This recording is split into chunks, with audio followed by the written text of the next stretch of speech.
Bienvenue dans l'Odyssée du Million, une série dans laquelle je documente la croissance de mon agence d'email marketing. Moi c'est Tom, j'ai 21 ans et j'ai arrêté mes études pour lancer ma boîte actuelle, la Standard Ecom. Notre objectif c'est d'atteindre le million de chiffre d'affaires annualisé et on s'y rapproche puisqu'on a fait x4 sur notre chiffre d'affaires en à peine 6 mois. Et au menu de cette vidéo, je vais d'abord faire un petit point sur l'actualité de l'agence. En deuxième partie, je vous expliquerai ce que j'ai mis en place pour essayer de gagner du temps un peu tous les jours. En troisième partie, je vous expliquerai pourquoi je pense que bosser 7 jours sur 7, c'est de la merde. Et enfin, à la fin de la vidéo, c'est le rituel.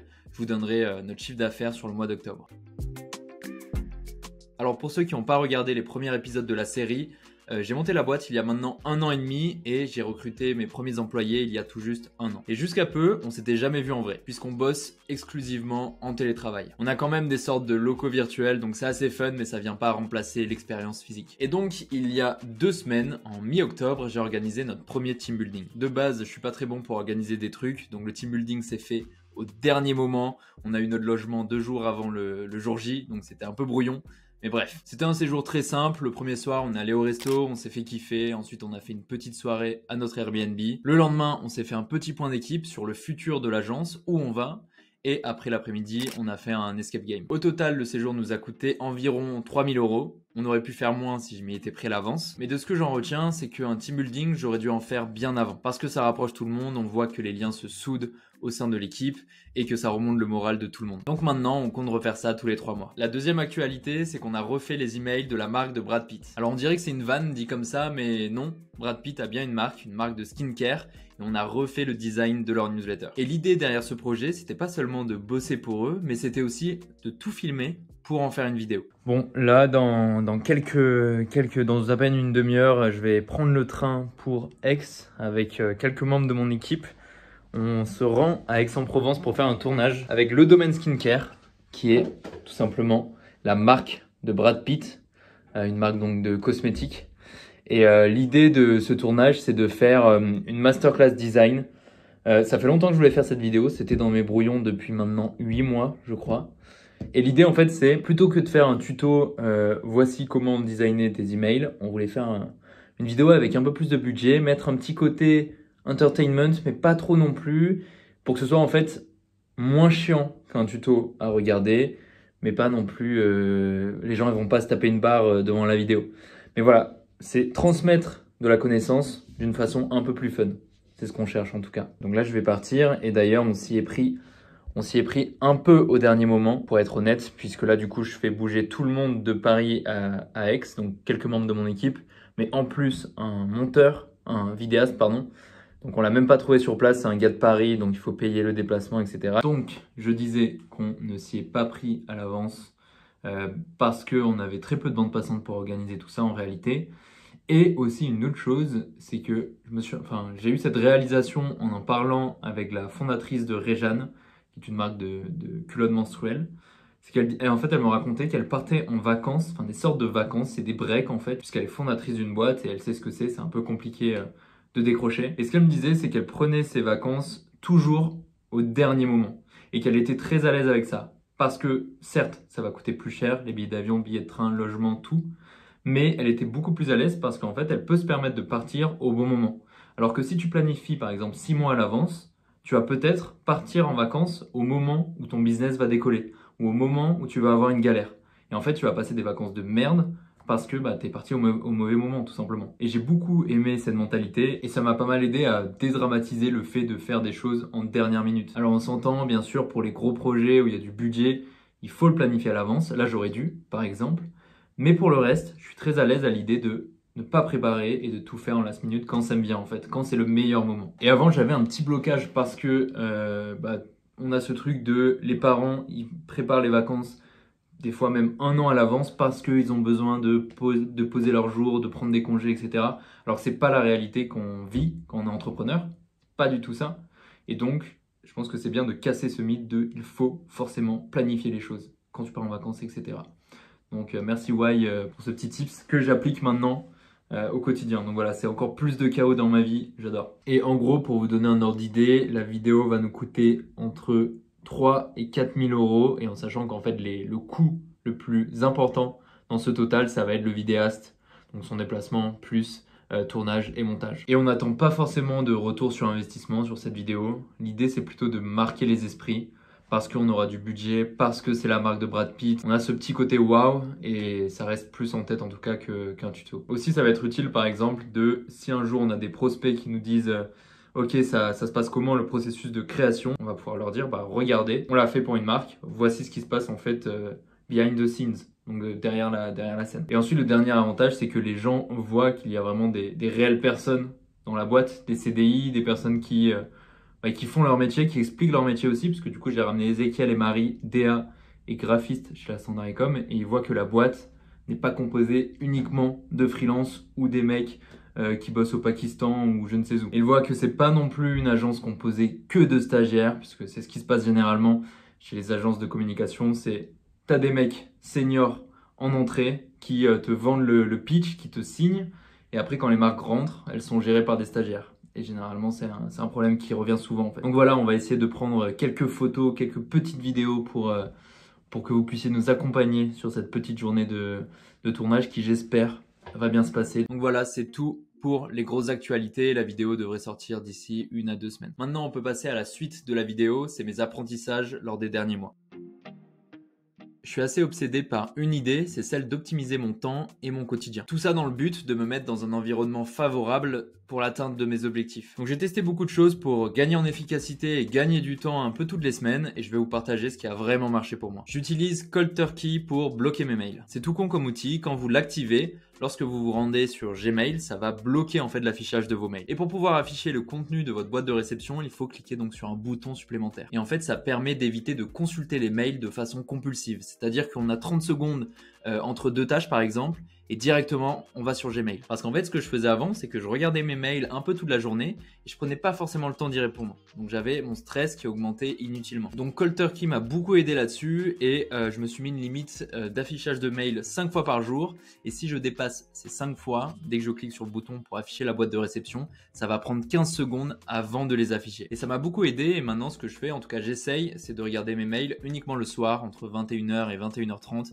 Je prends 30 minutes et j'essaie de répondre à tout le monde. Deuxième chose, je me fais livrer les repas du midi et du soir. Pour ça, j'utilise Season, c'est hyper simple. J'ai ma boîte de Tupperware qui arrive les mercredis et j'en ai pour toute la semaine. Ça me permet d'éviter de faire des courses, d'éviter de cuisiner et d'éviter de faire la vaisselle. Et en plus de ça, je mange mieux que quand je cuisinais moi-même. Donc en fait, c'est que du bonheur et le gain de temps, il est énorme. Troisième chose, j'ai maintenant une assistante virtuelle. Alors, j'étais pas convaincu au départ puisque je savais pas forcément quelle tâche lui donner. Mais maintenant, je me suis un peu décomplexé et ça va vite. Par exemple, elle va m'aider lorsque je dois trouver un freelance sur Malte. Ou alors, elle va réserver un resto pour moi.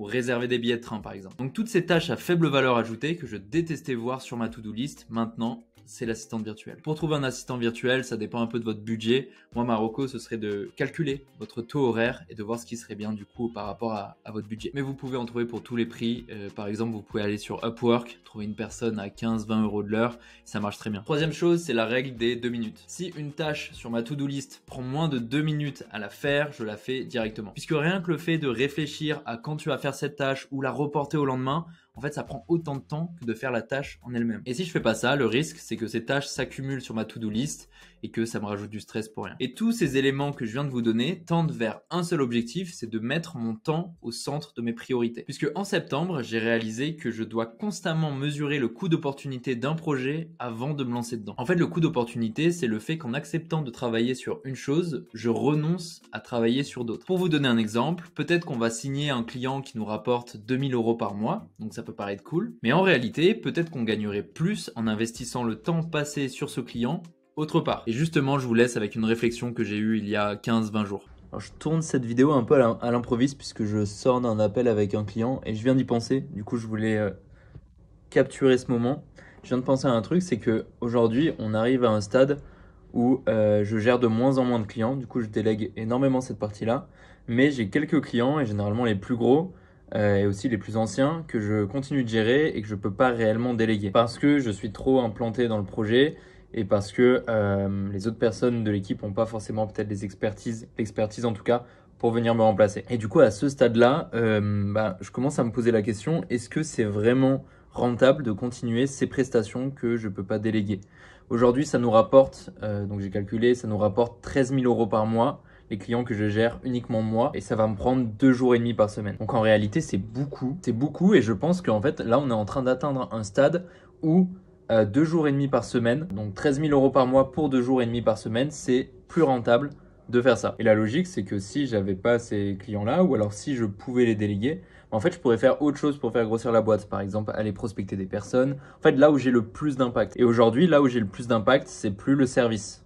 Donc c'est pour ça qu'aujourd'hui, ça devient un problème. Donc voilà, c'était un truc que je voulais partager. J'ai pas forcément la solution là maintenant, mais je sais que dans les prochains mois, il faudra que je commence à faire attention en fait de ne plus accepter de prestations que je suis le seul à pouvoir gérer dans la boîte. Donc ça, c'est une des leçons que j'ai apprises récemment et j'ai commencé à y réfléchir quand on a atteint les 30-40 000 € par mois.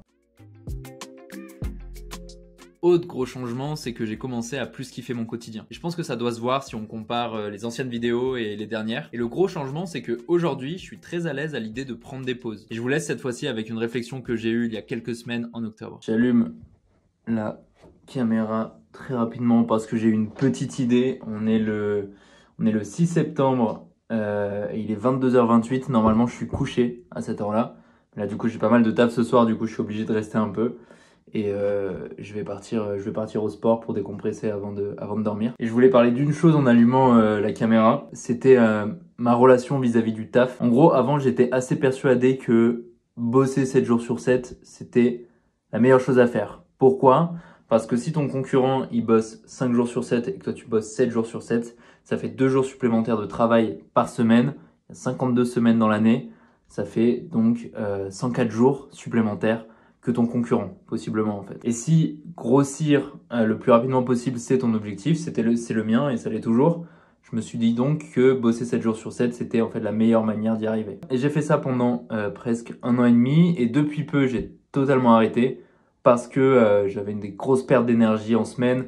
Le mercredi, j'étais cramé, enfin en milieu de semaine quoi. Et donc c'est pas un train de vie que je viendrais conseiller. Et au-delà du train de vie qui est pas dingue quand on bosse 7 jours sur 7, le fait d'avoir toujours la tête dans le guidon fait qu'on perd, je trouve, en clarté d'esprit. On perd en fait en capacité de prendre de décisions. Des bonnes décisions en tout cas. Et ça, je l'ai réalisé un peu tard. C'est exactement la même chose que quand on a des bonnes idées uniquement sous la douche ou au moment de se coucher. C'est quand on n'y pense pas activement, on a d'autres parties du cerveau qui s'activent en quelque sorte et qui vont derrière trouver des solutions autres à notre problème. Donc bosser 7 jours sur 7, c'est pas la solution à mon sens, et du coup maintenant j'ai un jour de repos le samedi ou le dimanche et ça c'est non négociable. Et encore une fois, depuis que j'ai mis ça en place, en fait clairement on peut voir, c'est difficile de le mesurer, mais on a un ROI parce que en fait je suis plus tranquille le reste de la semaine et je suis plus apte, en tout cas, à prendre des décisions. Donc, je suis très content d'avoir eu cette réalisation et j'emmerde tous ceux qui disent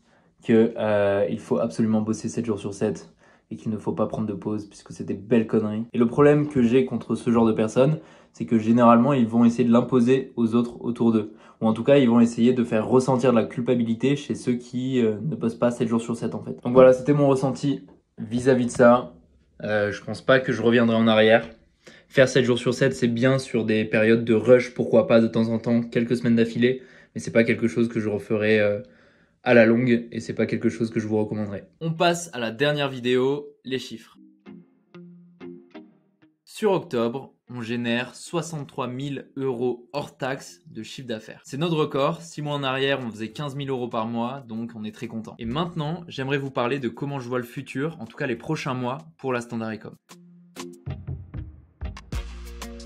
Notre objectif en cette fin d'année, ce sera de grandir sans périr. Grandir car on va continuer à chercher de la croissance sur novembre, décembre, janvier. Mais on a quand même cette notion de sans périr parce que je sens qu'on a besoin de construire des fondations plus solides pour pouvoir aller plus loin. Et surtout pour ne pas exploser en plein vol. Puisque aujourd'hui, si on regarde seulement nos chiffres, tout va bien. Si on regarde seulement la satisfaction client, tout va bien. Mais la réalité, c'est que quand tu grossis rapidement, il y a une dette qui se crée. Et nous, la dette, elle est en interne. On a bien plus de clients aujourd'hui et pourtant l'équipe s'est pas forcément agrandie. Parce que recruter, ça prend du temps, rien que trouver la bonne personne, puis ensuite cette personne des fois a un préavis avec son ancien contrat. Enfin bref, c'est un bordel. Et ce qui fait qu'aujourd'hui, les équipes sont pas mal fatiguées et on a un peu de stress en interne. Donc l'objectif des prochains mois, c'est de recruter 3 CDI pour pallier à ce manque. Donc on serre les dents sur cette fin d'année et on va chercher ce putain de million d'ici mars. Merci d'avoir regardé la vidéo, n'hésite pas à t'abonner pour voir les suivantes et on se dit à très vite.